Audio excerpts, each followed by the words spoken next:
Welcome to the bold analysis, ladies and gentlemen. Today, the Sunday Nation has a headline that I want you to read. That is the headline: Raila faces DCI probe over IBC results dossier. This is an article. This story is in page 4. I'm not advertising them. I'm just trying to do reference of this story. And I've gone through it. What exactly is inside that story is what I want us to discuss in this analysis. Kindly subscribe to our channel, click the notification bell, and also like our video. Since the dossier was released, we analyzed here now. Yes, that is it. It is Mohammed, I think, Abdi, Badi, if I'm not wrong. What is the name? Mohammed Amin. Yes. Election fraud dossier. Raila now faces the DCI.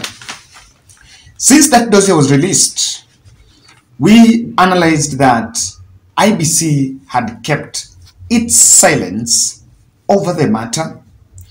And maybe my understanding would be that because IBC was at the center of election management, they will be the most appropriate team to respond to that statement.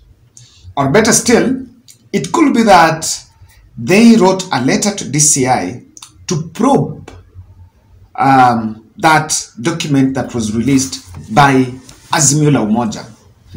I have sampled reaction from Azimio la Umoja team, Jeremiah Kioni and Opiyo Wandayi, that are also saying they welcome the investigation by the detectives.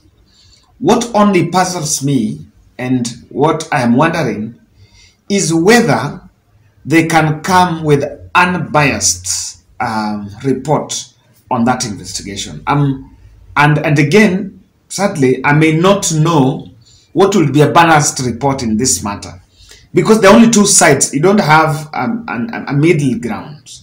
There are only two sides. You either side with Chebukati results or discredit what Raila team are saying. Kenya Kwanza have discredited them, and I don't know.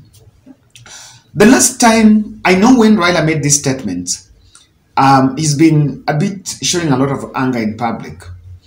And when he made this statement, a number of Kenyans were dismissive. That's the truth. In fact, a big percentage, quite a chunk, were like, let's move on, this is behind us, this and that. And you never know, because someone said, I don't think Raila is mad. So you can just come up and use a fictitious document, run it with it. How about if sometime when we do an audit, we'll find out that maybe some things did not go on right?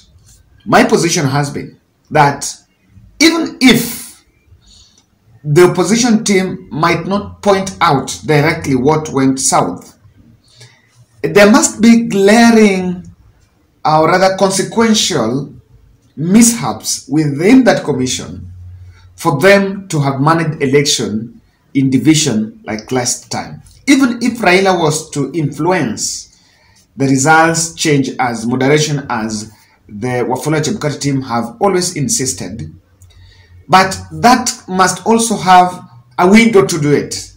And it's not a normal thing that the commission was split. Now,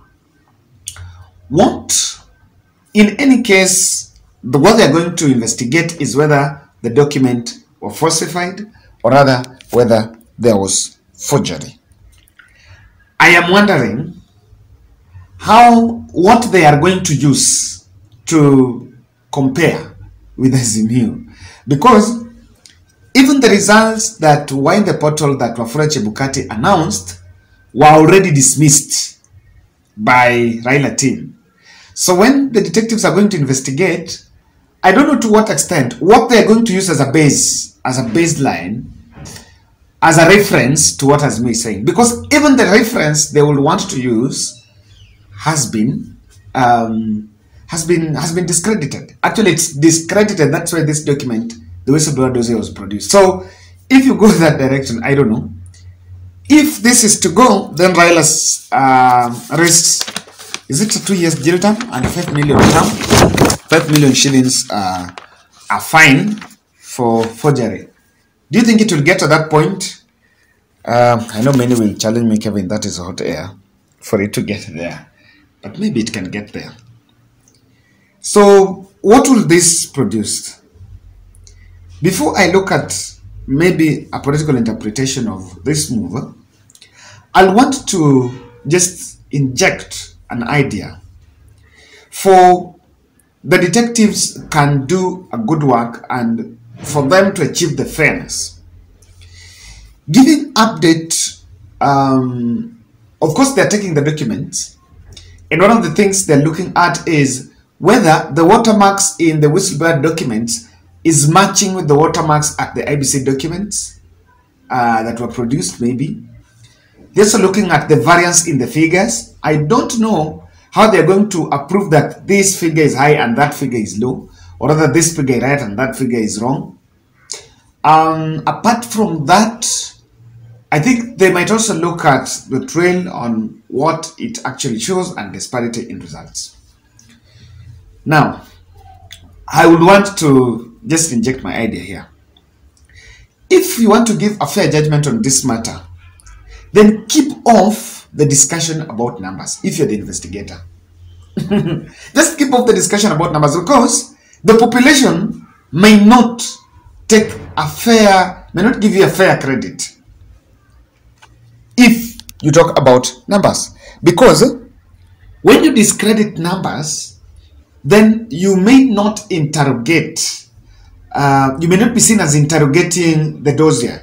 You may be seen as if you're just coming up with a statement to counter relative. I will wish they will take this from me, that go and just look for management, the vote management system. Vote management system. Now, find out. Raila has spoken about 4 servers. Do we really have 4 servers?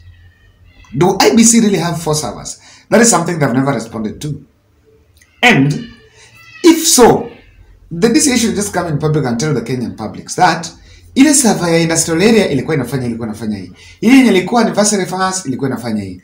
Ile yenye ilikuwa Holland ilikuwa inafanya. Ile ilikuwa inafanya Venezuela ilikuwa inafanya hii. Now, there are some statements that have given that dossier a lot of premise for it to be believed by the population.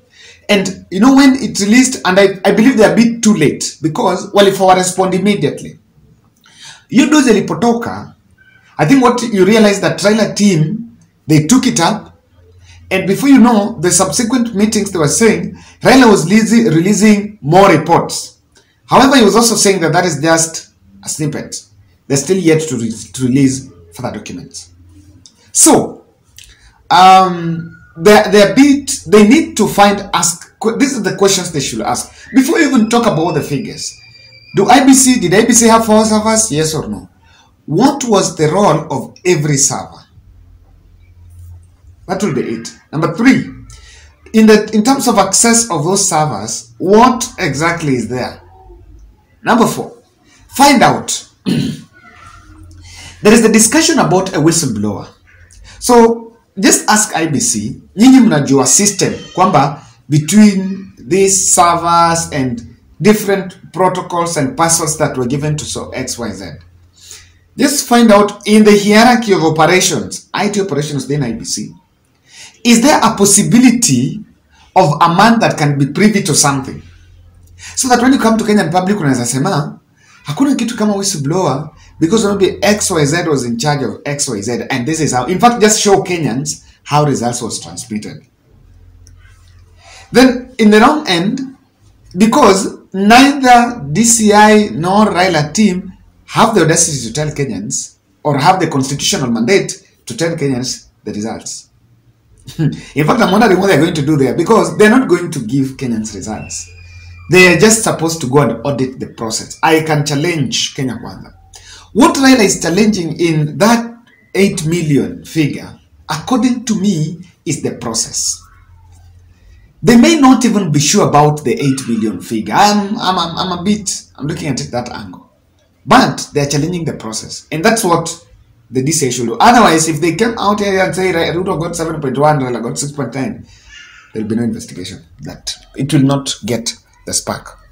Now, could be that Kenya Kwanza is unleashing the detectives because they're not sure what Raila is going to do next, or whether there is another Dossier, or what's going on. Maybe.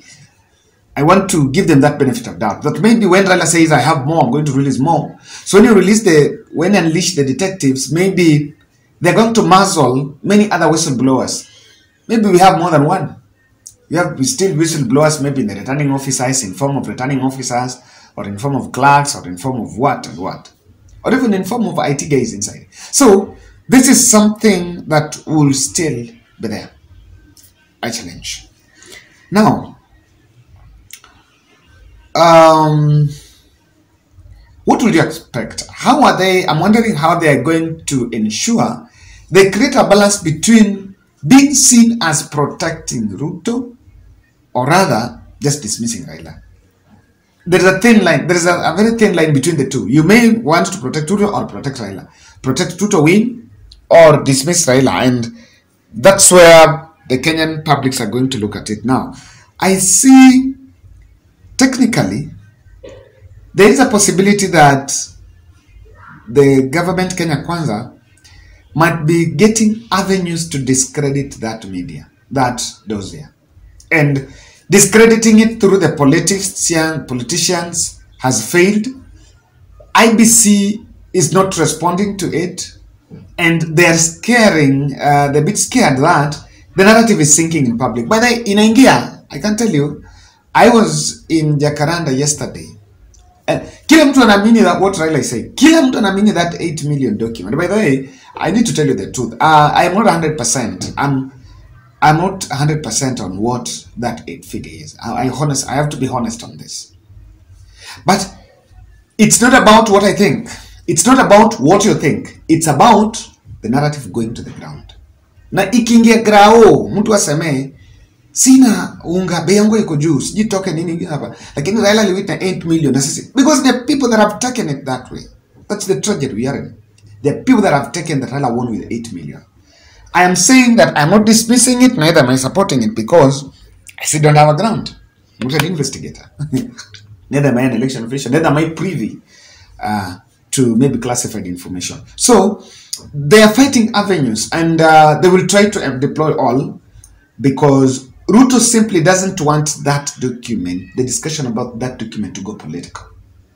And I believe maybe to some extent is telling IBC not to respond, so that they deal with it that way. It's not going to be brought in the political table. Maybe it will land somewhere in court. Maybe that's what will be a very good Dossier for Raila. Now, is there a possibility that government is looking for the said whistleblower? Kama kuna whistleblower na mesikia IBC barua imeandikwa kwa IBC, will that man remain comfortable? Will that man remain safe? Will that man remain quiet?